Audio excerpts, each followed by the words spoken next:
خلافت راشدہ کے بعد سے لے کر آج تک جو دور چل رہا ہے، یا یوں کہیے ٹو بی مور ایکوریٹ 1924 تک جو دور چلا ہے، اس میں خلافت کے نام پر ملوکیت ہوتی رہی ہے. یہ خلافت نہیں تھی. بنو امیہ بھی کہتے تھے خلفاء ہیں، بنو عباس خلفاء آپ پڑھتے ہیں کتابوں کے اندر. پھر ترکانی عثمانی عثمان کیلیفیٹ، درمیان میں تھوڑا سا عرصہ آیا ہے فاطمی خلافت مصر میں قائم ہوئی. یہ سب خلافتیں یہ مسنومرز ہیں، خلافت نہیں، یہ ملوکیت ہے. اگرچہ اس کا یہ مطلب نہیں کہ اسلام بالکل ختم ہو گیا، نہیں. دیکھیے اسلام کو 6 منزلوں سے تعبیر کیا ہے شاہ اسماعیل شہید رحمت اللہ علیہ نے، پہلی، دوسری، تیسری، چوتھی، پانچویں، چھٹی. تو خلافت راشدہ کے بعد 6ٹھی منزل گر گئی، یعنی مسلمانوں کا خلیفہ مسلمانوں کے مشورے سے آئے گا، یہ منزل گر گئی. باقی اللہ کا حکم چل رہا تھا، عدالتیں تھیں، مفتی تھے، ایکسپرٹ اوپینین دینے والے مفتی حضرات موجود تھے، قاضی تھے، عدالتوں کے اندر قرآن اور حدیث کے مطابق ہی فیصلے ہوتے تھے. تو یوں نہ سمجھیے کہ سب گر گیا. یہ تو ہمارے ہاں جو ہے وہ اہل تشیع کا ایک تصور ہے، اور وہ ذہنوں کے اندر بہت گہرا راسخ ہو گیا ہے کہ گویا کہ اسلام ختم ہو گیا بس. اور ہمارے ہاں محمد علی جوہر جیسے لوگ بھی رحمہ اللہ، ان کی اللہ خطا معاف کرے، قتل حسین اصل میں مرگ یزید ہے، اسلام زندہ ہوتا ہے ہر کربلا کے بعد. پہلے ان سے کوئی پوچھے اسلام مرا کب تھا، اور اگر مر گیا تھا تو زندہ کیسے ہوا کربلا کے بعد؟ وہ تو وہی یزید کی حکومت تھی، یزید کی رہی. یزید کے بعد اس کے بیٹے معاویہ کی حکومت رہی، پھر عبد الملک ابن مروان کی حکومت رہی، پھر اس کے بیٹے آئے ہیں 2 3 4، جس طریقے سے آج کل سعودی عرب میں ملک عبدالعزیز کے بیٹے جو ہیں چلے آ رہے ہیں ابھی تک، اور ابھی تو شاید 30 40 اور بھی ہونا ان کے اندر. تو یہ معاملہ جو تھا، یہ اگرچہ 6ٹھی منزل گر گئی تھی، اسلام مرا نہیں تھا، ختم نہیں ہوا تھا. اسے تقریباً 1000 سال لگا ہے ختم ہونے میں. یہ عمارت جو ہے کھنڈر بتا رہے ہیں، عمارت عظیم تھی، یہ کوئی ایک دن میں ختم نہیں ہو گیا تھا. اور اگر کچھ حصہ ختم ہوا تھا تو وہ تو اس کے بعد بھی ختم رہا. اسلام زندہ ہوتا ہے کربلا کے بعد، اس کی کیا معنی؟ بہرحال یہ جو دور ہے یہ خلافت کے اعتبار سے ایک مسنومر دور ہے. یہ خلافت نہیں تھی. اس میں بنو امیہ، بنو عباس، فاطمیین آف مصر اور عثمانی ترک، ان سب کا دور جس کا آخری خاتمہ 1924 میں ہوا.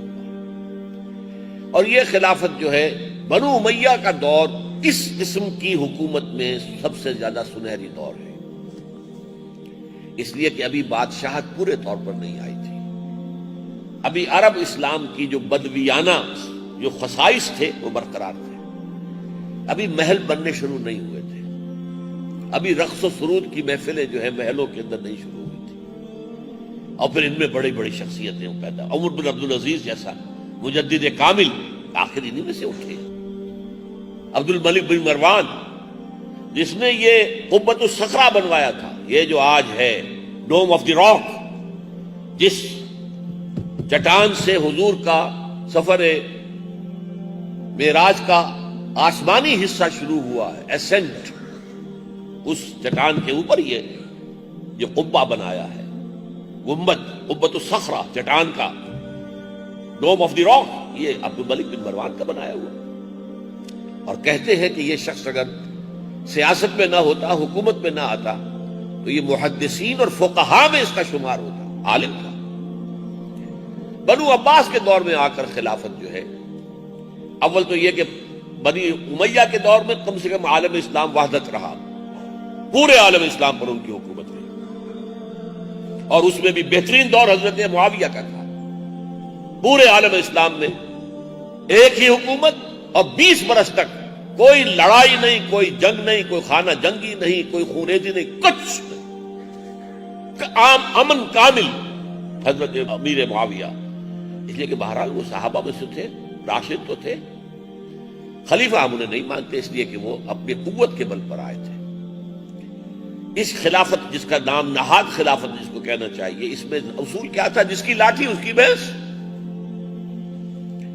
حضرت امیر معاویہ کے پاس بنو امیہ کا قبیلہ اور اس کی عصبیت، یہ عصبیت کی اصطلاح جو بعد میں ابن خلدون نے استعمال کی، عصبیت کسی قوم کو جوڑنے والی شے کوئی عصبیت ہوتی ہے، وہ عصبیت خاندانی ہو، وہ عصبیت لسانی ہو، اور وہ عصبیت کوئی نظریے کی ہو۔ تو ہمارے لیے عصبیت جو ہے وہ اصل میں تو دین کی ہے، لیکن وہ معاملہ ختم ہو گیا، خلافت راشدہ ختم، عصبیت دین اب منتشر ہو گئی۔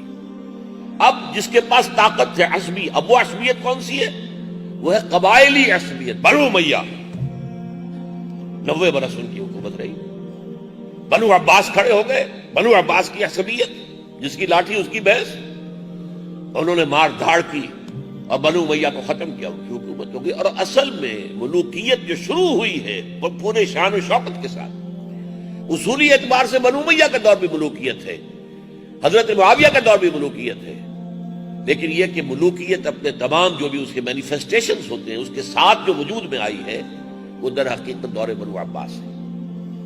اور پھر یہی صورتحال جو ہے ترکان عثمانی کی رہی ہے، وہ بھی ایک عثمان آل عثمان ایک ترک سردار تھا، اور اس کے اولاد اس کا قبیلہ تھا کہ جس نے یہ حکومت قائم کی، اور پھر خلافت بھی منتقل ہو گئی۔ تو ان کو ہم جو ہے خلافت نہیں کہیں گے، اس لیے آپ نوٹ کر لیجئے، ایک لطیفہ یا کثیفہ جو چاہے کہیں، جب خلافت کے خاتمے کی سازش چل رہی تھی تو میں آپ کو شروع میں بتا چکا ہوں، زبردست تحریک چلی ہے ہندوستان میں اور کہیں نہیں چلی۔ حالانکہ خلافت اگر معاملہ تھا تو پورے دنیا کے مسلمانوں کا تھا، لیکن کہیں اور کسی کے کان پہ جوں تک نہیں رینگی۔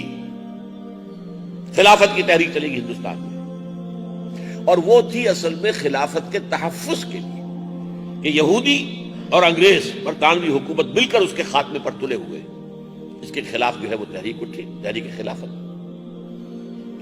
لیکن جب خود اتا ترک نے خلافت کی تنسیخ کا جب وہ اعلان کرنے والا تھا تو علماء کرام اس کے پاس گئے، دیکھیے اس خلافت کو ختم نہ کیجیے، ہم آپ کو خلیفہ مان لیتے ہیں۔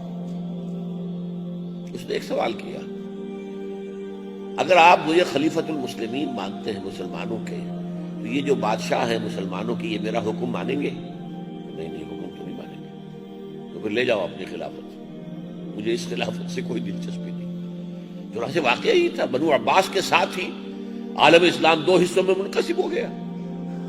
اسپین کے اندر علیحدہ بنو امیہ کی حکومت چلتی رہی، باقی یہ اب بنو عباس تھے۔ اور پھر جب اس کا زوال شروع ہوا ہے تو سلاطین ہیں، مختلف جگہوں پر لوگ ہیں، بس کہیں سے سند منگا لیتے ہیں خلیفہ سے، اور اس کے بعد ایک دور آیا سند بھی چھوٹ گئی۔ اس کے بعد جب جو تاتاری ہنگامے کے بعد جب ایک ذرا مسلمانوں کے اندر دوبارہ ایک نشت ثانیہ ہوئی ہے مسلمانوں کی، اسلام کی نہیں، تو اس کے بعد کیا ہوا؟ ترکان تیموری ہندوستان میں سلطنت ہے، ترکان صفوی ایران میں ہے، ترکان سلجوقی مڈل ایسٹ میں ہے، ترکان عثمانی انہوں نے زبردست آٹومان امپائر قائم کی جو رومن امپائر کی طرح تھی، جس کی 3 ٹانگیں تھیں، اور whole of the north Africa, whole of the west Asia and whole of the east Europe, یہ 3 سلطنت عثمانیہ جو ہے یہ 3 بر اعظموں پر پھیلی ہوئی۔ لیکن نوٹ کر لیجئے کہ یہ در حقیقت خلافت نہیں تھی۔